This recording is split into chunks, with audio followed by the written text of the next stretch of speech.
Question के लिए maths का चैप्टर ट्रायंगल का हम स्टार्टिंग थ्योरम बताने वाले हैं और उस थ्योरम में क्या बताया जाता है, क्या क्वेश्चन है, किस तरह से अराइज किया रहेगा, उसको हमको समझना है। ठीक है, तो सबसे पहले एक्चुअल में ये वर्ड प्रॉब्लम में कैसे लिख रहा था और डायरेक्ट थ्योरम के तौर पे जो हम लोग जानते हैं वो क्या है, उसका डिफरेंस समझते हैं। क्योंकि एक्चुअल में ये लिखा नहीं रहा कि प्रूव बीपीटी या फिर थेल्स थ्योरम, ये नहीं रहेगा। क्वेश्चन क्या रहेगा, if a line is drawn parallel to one side of a triangle.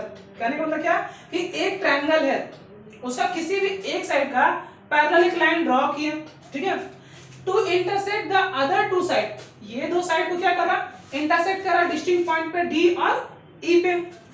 तो क्या हुआ, then the other two sides are divided in the same ratio. तो हो क्या रहा उससे कि ये लाइन जो ड्रॉ किया था इसका पैरेलल और यहाँ टच कर रहा था, तो क्या हो गया कि ये साइड बाय ये और ये मतलब A D by B D equal to A E by E C बोल सकते हैं, A D by D B equal to A E by E C. तो हमको ये चीज को प्रूफ करना है। कब होगा ये कंडीशन, मतलब ट्रायंगल किसी भी तरीके से बना हो, एक इस तरह से पैरेलल लिया, हम इधर भी पैरेलल ले, ठीक है, या फिर इधर से पैरेलल ले ले, कहीं से पैरेलल है, तो मेरा रेशियो जो आएगा दिस बाय दिस और दिस बाय दिस वो हमेशा आएगा सेम। तो वो चीज को हमको रेशियो को प्रूफ करना है। ठीक है, चलिए देखते हैं कैसे प्रूफ करना है। उसके लिए इसको हम थोड़ा सा लॉन्ग मेथड में जाएंगे, मेथड में ये सब कुछ, लेकिन थोड़ा सा हम फिगर को इलेबोरेट करेंगे तोड़ तोड़ के, ताकि थोड़ा बेटर समझ में आ सके। ठीक है, तो देखते हैं पहले करना क्या है कि सबसे पहले हम क्या कर रहे हैं, एक परपेंडिकुलर ड्रॉ कर रहे हैं। ठीक है, नाम यहां रख दे रहे एक्स, इधर से ड्रॉ कर रहे हैं, इधर ड्रॉ किया वाई। ठीक है, ये साइड को भी हटा दे।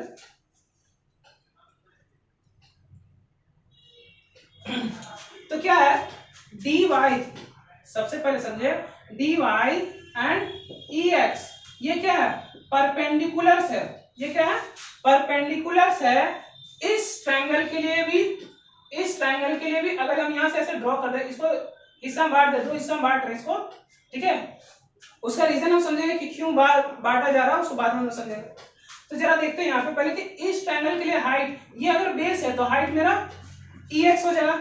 अगर ये ट्रायंगल लेंगे तो उस समय क्या बेस मेरा ये, तो हाइट मेरा ई एक्स हो जाएगा। उसी तरीके से जब राइट साइड का बात करेंगे तो ए ई डी के लिए उसमें बेस ए ई होगा तो हाइट क्या हो जाएगा डी वाई, और सी डी ई जब लेंगे तो उसमें बेस क्या हो जाए ई सी और उस समय हाइट क्या हो जाए डी वाई। तो हमको जानना है क्या फिर क्या होगा, आगे प्रूफ कैसे करना है। तो हमें लिखना स्टार्ट करते थोड़ा सा। क्या सबसे पहले to prove A D by D B equal to A E by E C. ठीक है, तो सबसे पहले जो कंस्ट्रक्शन किए हैं उस कंस्ट्रक्शन को लिखना है। क्या लिखेंगे, draw D Y and E X perpendicular to the sides AB and AC। मतलब इस साइड और इस साइड पे क्या किया हमको परपेंडिकुलर ड्रॉ किया, और परपेंडिकुलर क्या होता है हाइट होता है किसी भी ट्रायंगल का। अब आगे क्या करना है, एक और लाइन हम यहाँ ड्रॉ किए हैं, ई से लेके बी मिलाया और डी से सी। ठीक है, मीट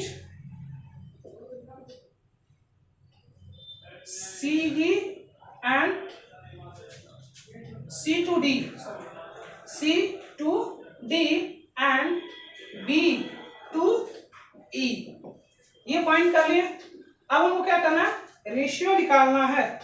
तो हमको रेशियो किसका किसका निकालना है, ये साइड और ये साइड का।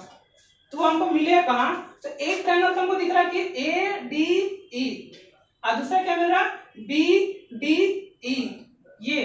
ठीक है, तो ये दो ट्रायंगल अगर हम लोग लेते हैं तो क्या मिलता है, क्या करें, in triangle A D D E and triangle C B D E क्या मिला, एरिया अगर हम निकालना चाहे, area triangle A D E क्या मिलेगा हमको 1/2 बेस इंटू हाइट होता है।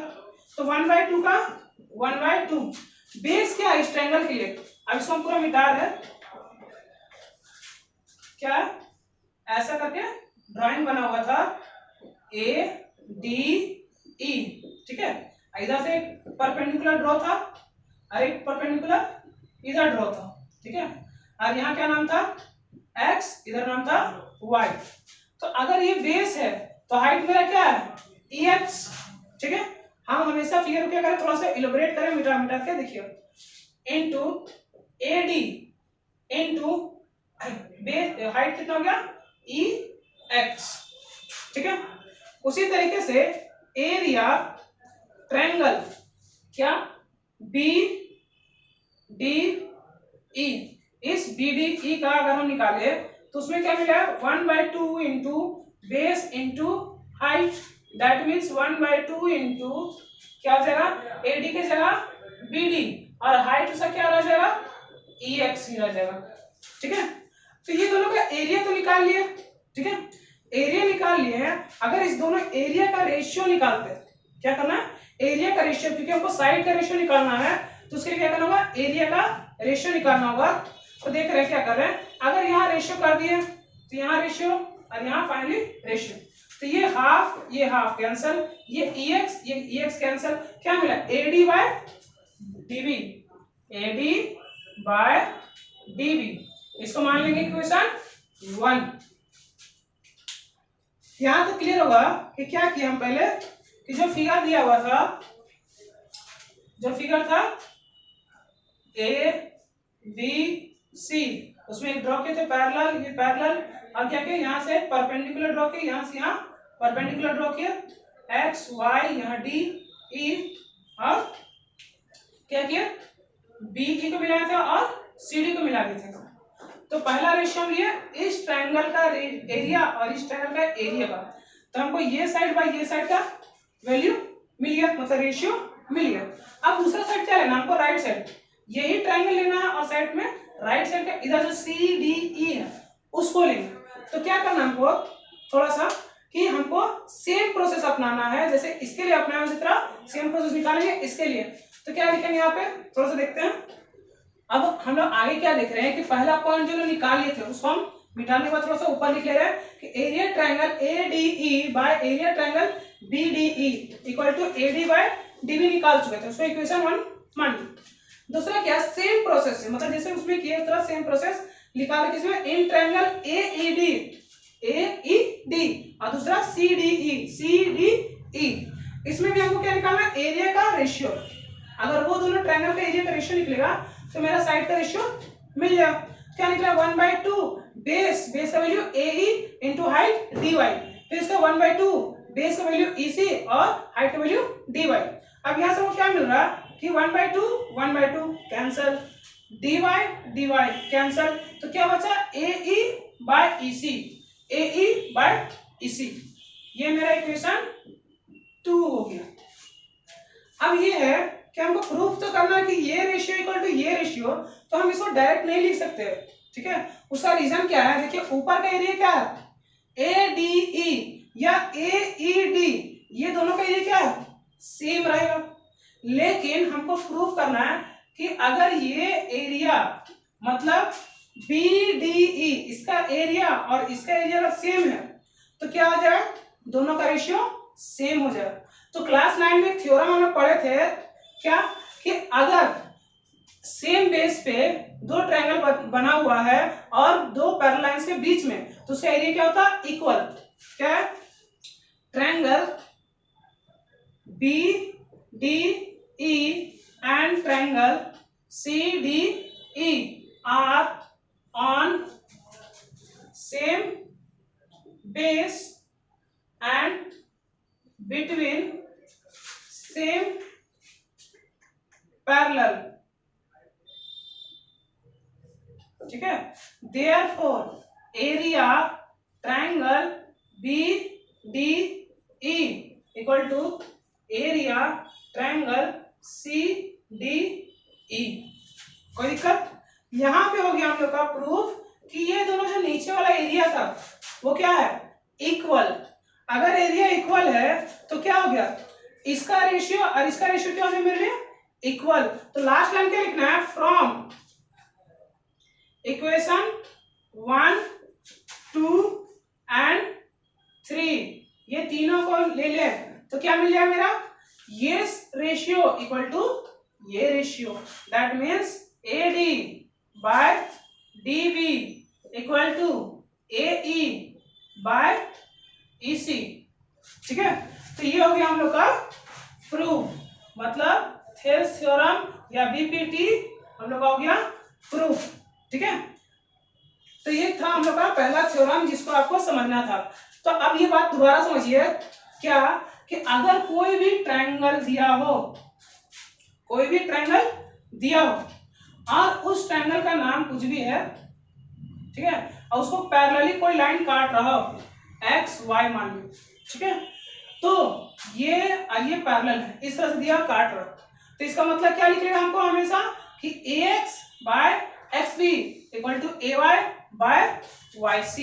कोई दिक्कत, ये था हम लोग कॉन्सेप्ट कि थेल्स थ्योरम ये बताता है, थेल्स थ्योरम ये बताता है कि अगर किसी ट्रायंगल को कोई एक लाइन पैरेलली किसी साइड का काट रहा है, उसको इंटरसेक्ट कर रहा है, तो वो जो दो साइड होगा अदर्स, वो दोनों क्या होगा, सेम रेशियो में डिवाइड होगा।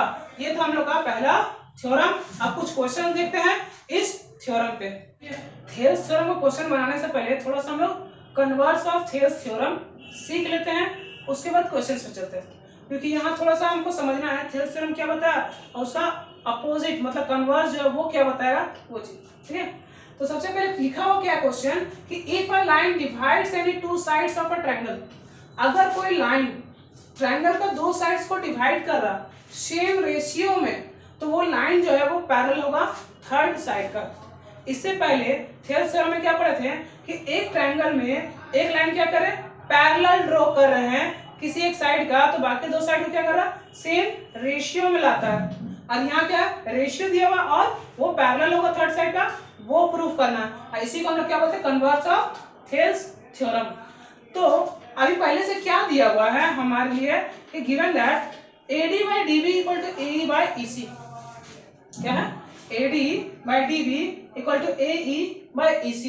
ये पहले से मान लो एक लाइन जो था वो क्या कर रहा, इसको डिवाइड कर रहा था, लेकिन ये लाइन पैरेलल है, अभी हमको दिया हुआ नहीं है।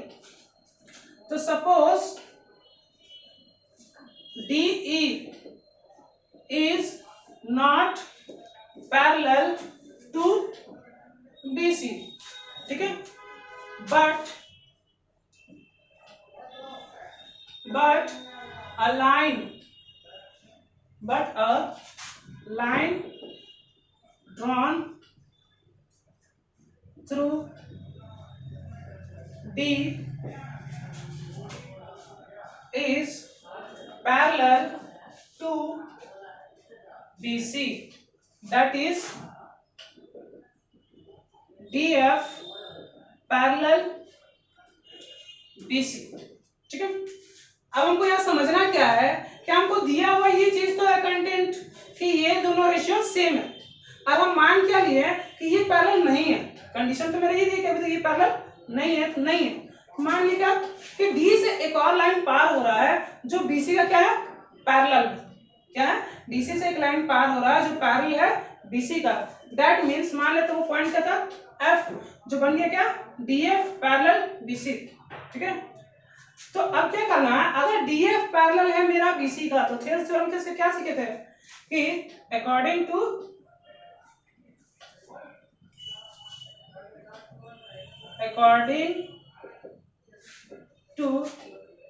बीपीटी या थेल्स थ्योरम क्या मिल जाए हमको, AD by DB equal to AF by FC, AF by FC, ये हो गया मेरा इक्वेशन 2। अब देखो इक्वेशन 1 में लिखा हुआ AD by DB equal to AE by EC, अब यहाँ लिखा है कि AD by DB equal to AF by FC, तो ये दोनों इक्वेशन से क्या मिलेगा, from equation 1 and 2 we get that AE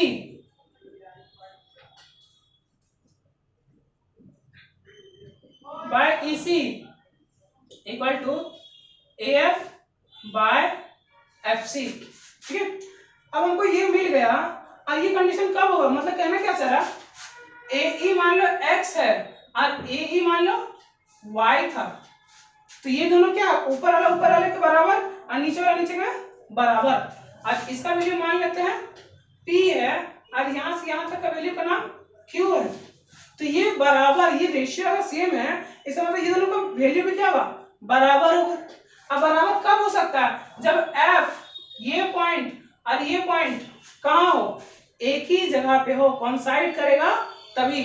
ठीक है, इसका मतलब दिस इज, एक मिनट ऊपर लिख रहे, this is only possible if E and F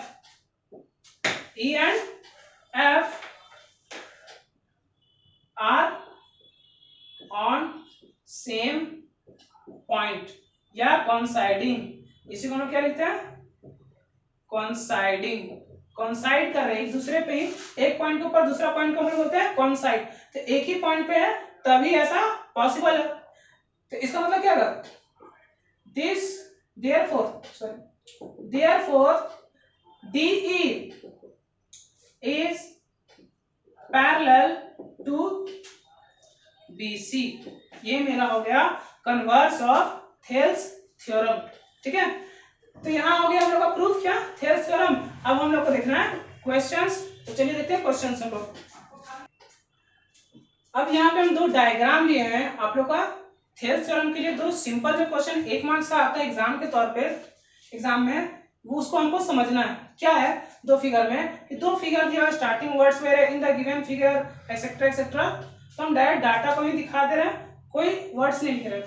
क्या है, एक ट्रायंगल है ABC और उसमें क्या है, AB जो है वो पैरेलल है किसका, MN का। उसमें AM का वैल्यू दिया हुआ, MC का वैल्यू दिया हुआ और BC ये टोटल लेंथ का वैल्यू दिया हुआ। और आपको निकालना किसको है, BN को, यहां से यहां का वैल्यू को निकालना है। दूसरे फिगर में देखिए तो ABC है, BC जो पैरेलल है DE का, और क्या दिया हुआ है, इसमें रेशियो दिया हुआ, मतलब AD बाय DB का रेशियो दे दिया है। और राइट साइड में ये पूरा का लेंथ का वैल्यू कितना दिया, 4.8। तो हमको निकालना क्या है, ये छोटा सा पार्ट, क्वेश्चन मार्क होगा। तो कैसे निकालेंगे, हम लोग जानते हैं कि थेल्स थ्योरम से जब एक लाइन दूसरी लाइन से पैरेलल है और इसको इंटरसेक्ट कर रहा तो क्या हो जाएगा, टच करते जा रहा, तो हमको मिलेगा अकॉर्डिंग टू, ये हम लिखे हैं बाय BPT। ठीक है, डायरेक्ट लिख सकते हैं क्या कि CM, डायरेक्ट इसके लिखते हैं कि CM by MA equal to CM by MB या BN ही लिखते हैं, कोई दिक्कत। ये तो रेशियो हमको हो गया, लेकिन हमको ये दोनों का वैल्यू तो पता ही नहीं है ना। तो हम मान लेते किसी एक का वैल्यू क्या है, BN का वैल्यू मान लिया x, तो ये वैल्यू कितना हो जाए 7.5 माइनस x। ठीक है, एक x तो कितना हो जाए 7.5 माइनस x। तो हम पुट कर लेते इसका वैल्यू, CM का वैल्यू कितना है 2, MA का 4, दैट मीन्स CN का वैल्यू कितना आ गया 7.5 माइनस x बाय x। कोई डाउट किसी को, this by this equal to this by this. ठीक है, अब हम क्रॉस मल्टीप्लाई करना, इसको इधर इसको इधर, that means 2x equal to 4 bracket 7.5 minus x, that is 7 4 जा 28 और 2 32x, इधर 30 माइनस 4x, इसको इधर ले आए तो कितना हो जाएगा 4 और 2 6x equal to 30, that means x equal to 5। ठीक है, तो x का वैल्यू मिल गया, इसका मतलब मेरा जो BN चाहिए था वो मिल गया। अब यहां देख रहे हैं कि क्या दिया, फिर वही लिखेंगे by BPT AD by DB equal to AE by EC, सिर्फ से तो ये मिलता है, इसका वैल्यू तो दिया हुआ था, लिख दिया 3/5, लेकिन ये दोनों का वैल्यू नहीं है, लेकिन मेरा पूरा AC का वैल्यू है। फिर मान लिया ऊपर वाला को x, ठीक है, ऊपर वाला x तो नीचे वाला कितना बचा 4.8 माइनस x। अब क्या करें, cross multiply, that means 3 bracket 4.8 minus x equal to 5x। अब क्या आ जाए यहाँ से 8 3 जा 24 का 4 हाथ में 2, 12 और 2 14, 14.4 minus 3x equal to 5x। एक साइड करते तो क्या गया 8x equal to 14.4, that means x equal to 144/8 into 10। अब इसको काट सकते हैं कितने बार में, 1 बार में और 8 बार में, दैट मीन्स 1.8 मेरा वैल्यू निकल गया। मतलब सिंपल से क्वेश्चन क्या आता है 1 मार्क्स के टर्म में कि एक ट्रायंगल रहेगा, उसमें 2 पैरेलल साइड दिया हुआ रहेगा और कोई 3 साइड दिया रहेगा और उसमें से एक का साइड निकाल सकता है। मैं भी ये दोनों ये छोटा दे इसको निकाल के फिर जो पूरा लेंथ पूछ दे तो क्वेश्चन घुमाने के लिए किसी भी तरीके से कर सकता है, लेकिन थ्योरम याद रखना है कि पीपीटी क्या बताता है हमको कि ये दोनों का साइड का रेशियो और ये दोनों साइड का रेशियो क्या होगा हमेशा इक्वल, और उसी से हमको सॉल्व करना है, ठीक है। अब हम लोग क्वेश्चन आता है जहां प्रूव वाला सीखेंगे, अभी तो था न्यूमेरिकल वैल्यू के लिए, अब हम लोग प्रूव वाला क्वेश्चन आएंगे। तो प्रूव वाला क्वेश्चन में सबसे पहला बात याद रखना कि भैया आप तुम कितना बेवकूफ बना लो, हम बेवकूफ नहीं बनेंगे, हम सॉल्व करके दिखाएंगे, ठीक है। तो सबसे पहला चीज क्या लिखा है कि इन द गिवन फिगर, इस फिगर में AD by DB equal to AE by EC, E का मिलता था ये साइड बाय ये साइड इक्वल टू ये साइड बाय ये साइड, E का मिलता था जब DE पैरेलल था किसका BC का। तो ये बात तो बोला नहीं, खाली उतना लिखकर छोड़ दिया। मतलब सबसे पहले हम लोग क्या करेंगे कि since AD by DB equal to AE by EC, therefore by converse of BPT, by converse of BPT या थेल्स थ्योरम क्या मिल गया हमको DE पैरेलल क्या BC। मतलब क्या करना है, जहां जहां बोलते जाएगा ना, जैसे छोटा बच्चा तो क्या करता है हम लोग कान पकड़ के बैठ के पूछते क्या बोला, उसी तरीके से कहां कहां क्या पूछ रहा है बोल रहा है वो सारा काम हम लोग को मीनिंग निकालना है, मेरा काम खत्म हो जाए। अब हमको क्या मिल गया DE पैरेलल इसका मतलब ये ADB क्या ADE और ABC क्या होगा एंगल इक्वल होगा। अगर ये लाइन इसका पैरेलल तो कॉरस्पॉन्डिंग एंगल के अकॉर्डिंग क्या मिल गया angle ADE equal to angle क्या ABC, इसको मान लिया इक्वेशन 1। और पहले angle ADE equal to angle ACB। अब देख रहे हैं कि इसको ये दिया हो तो पहले से इसको इक्वेशन 2 मान लिए, अब ब्रैकेट में लिखेंगे गिवन, लिख दिए। अब दोनों में देख रहे हैं लेफ्ट साइड ADE, अगर लेफ्ट साइड इक्वल है तो राइट साइड क्या होगा इक्वल, ठीक है। तो फ्रॉम इक्वेशन 1 एंड 2, इक्वेशन 1 और 2 से क्या मिलेगा angle ABC equal to angle ACB, मतलब ये वाला एंगल इक्वल टू ये वाला एंगल, और ये दोनों एंगल इक्वल है, इसका मतलब क्या हो गया ये एक आइसोसेलेस ट्रायंगल है।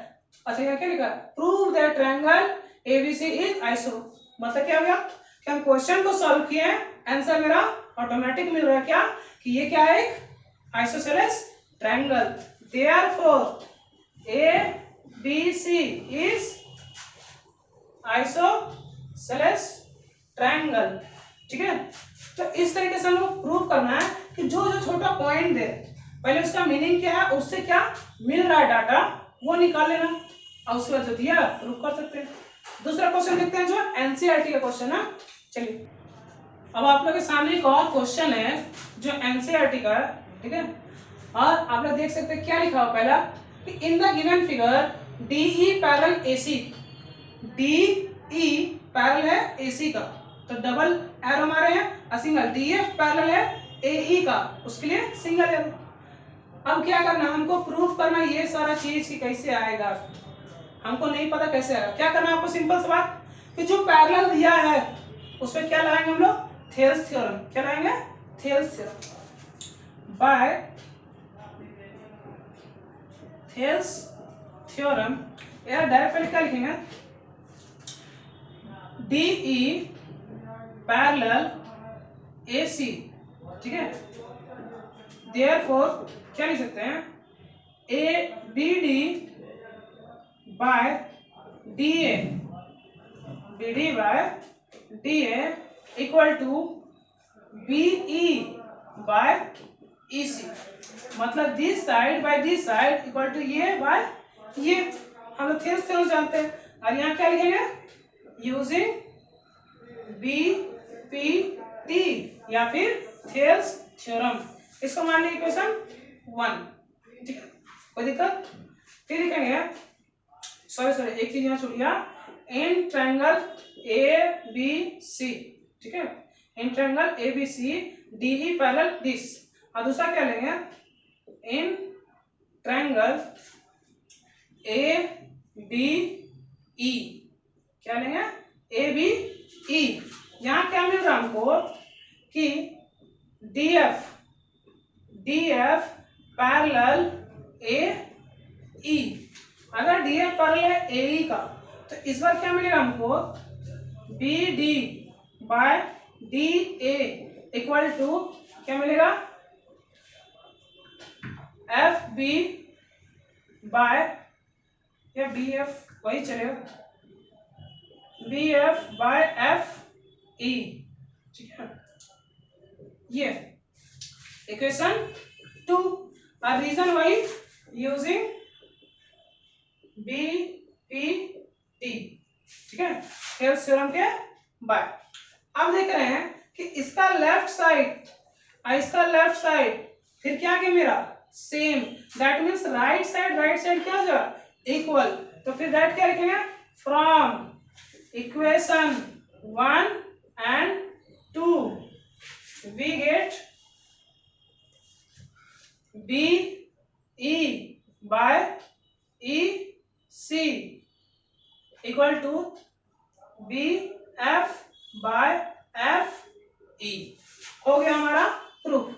मतलब हमको तो पता नहीं तो ये कैसे करना था, तो सिंपली क्या किए, जो कंडीशन दिया था पहला और दूसरा उसको यूज किए, ऑटोमेटिक मेरा आंसर आ गया। तो मैक्सिमम क्वेश्चन आपको इस तरह का ही मिलेगा जिसमें क्या है, ये साइड बाय ये साइड इक्वल टू ये साइड बाय ये साइड प्रूफ करने के लिए मिलेगा। तो एक और क्वेश्चन देखते हैं पहले एक्सरसाइज के लिए, उसके बाद ये पहला वीडियो जो है आज यहीं पे एंड करेंगे। अब हम लोग देखने जा रहे हैं लास्ट वाला क्वेश्चन, ठीक है। ये क्वेश्चन में क्या है जरा देखा जाए कि in the given figure same dialogue, कोई डायलॉग चेंज नहीं, ये जो चित्र दिया गया है उसी चित्र में क्या कंडीशन है कि DE पैरेलल OQ, मतलब DE पैरेलल OQ दिया हुआ, दूसरा कि DF पैरेलल OR, तो DF पैरेलल OR। और क्या करना हमको, कोई इस बार साइड का रेशियो प्रूव नहीं करना है, इस बार तीसरे चीज को प्रूव करना है, EF पैरेलल QR। तो ये क्या करेंगे, पहले ही बोले जो दो दिया हुआ कंडीशन उस कंडीशन को ही क्या करना हमको, सिर्फ यूटिलाइज करना, क्या होगा उससे क्या मिलेगा देखना। क्या लिखेंगे कि इन ट्रायंगल, पहले क्या लेंगे, POQ, POQ में क्या है, DE पैरेलल OQ, इस ट्रायंगल में ये लाइन पैरेलल है तो इसका मतलब क्या मिल जाएगा, PE by EQ equal to PD by DO। ये क्या हो जाएगा, इक्वेशन 1, और कहां से आया, यूजिंग थेल्स थ्योरम। ठीक है, ये चीज मान ली क्वेश्चन 1 मिल गया। अभी सॉल्व थोड़ी ना हुआ, अब क्या करना हमको देखते हैं। दूसरा इन ट्रायंगल कौन सा POR, इस बार राइट साइड वाला लिए तो क्या मिलेगा DF पैरेलल OR। अगर ये मिल गया तो क्या करना, सिंपल सा बात फिर वही लिखना, क्या कि PF by FR equal to PD by DO, equation 2। और वही यूजिंग थेल्स थ्योरम या BPT। अरे भैया फिर इस बार क्या हो गया, पहले लेफ्ट मिलता था सेम सेम, इसे क्या मिल गया राइट वाला सेम सेम। क्या करना, अगर राइट साइड सेम है तो लेफ्ट साइड भी सेम होगा, तो कुछ नहीं करना, क्या लिखेंगे हम लोग फ्रॉम 1 and 2, 1 और 2 इक्वेशन से क्या मिला, वी गेट क्या मिला PE by EQ equal to PF by FR। अरे भैया कहाँ मिल गया हमको, this side by this side equal to this side by this side. आई हमको कब मिलता था, जब E वाला लाइन, E लाइन का क्या होता था पैरेलल, तो हम इसलिए क्या लिखेंगे by converse of Thales theorem. क्या मिल गया EF पैरेलल QR, क्या मिलेगा यहाँ क्या लिख देंगे लास्ट में, by converse of Thales theorem क्या मिला EF पैरेलल QR, और हो गया हम लोग का प्रूफ। ठीक है, तो स्टार्टिंग का कुछ क्वेश्चन का ये कॉन्सेप्ट था कि थेल्स थ्योरम क्या है, दूसरा क्या था कन्वर्स में क्या सीखे। तो दोबारा एक बार रिकॉल के लिए छोटा सा हम बात बोल रहे हैं कि थेल्स और उसमें क्या था, कि थेल्स थ्योरम में क्या था कि एक लाइन दूसरे का पैरेलल दिया रहता था, और हमें क्या प्रूव करना होता था कि ये साइड बाय ये साइड, मतलब x by y equal to P by Q मान लिया, ये साइड बाय ये साइड इक्वल टू ये साइड बाय ये साइड का हम लोग को रेशियो मिलता था। कन्वर्स में क्या मिला, कन्वर्स में हम लोग को मिला ABC। कन्वर्स में क्या मिला कि ये साइड बाय ये साइड और ये साइड बाय ये साइड इक्वल दिया था, तो हम लोग को क्या मिलेगा उल्टा कि ये लाइन और ये लाइन क्या होगा आपस में पैरेलल। थेल्स थ्योरम में पैरेलल दिया रहता है, रेशियो निकालते हैं, कन्वर्स में क्या होता है कि रेशियो इक्वल दिया रहता है, पैरेलल हो जाता है। ठीक है, तो ये कंडीशन था, जस्ट उसका उल्टा कंडीशन को सेटिस्फाई करता है। ठीक है, तो ये था हम लोग का पहला वीडियो। इस बेसिस पे क्या किया, कुछ क्वेश्चंस को डील किया, कुछ न्यूमेरिकल, कुछ प्रूफ के लिए जो एनसीईआरटी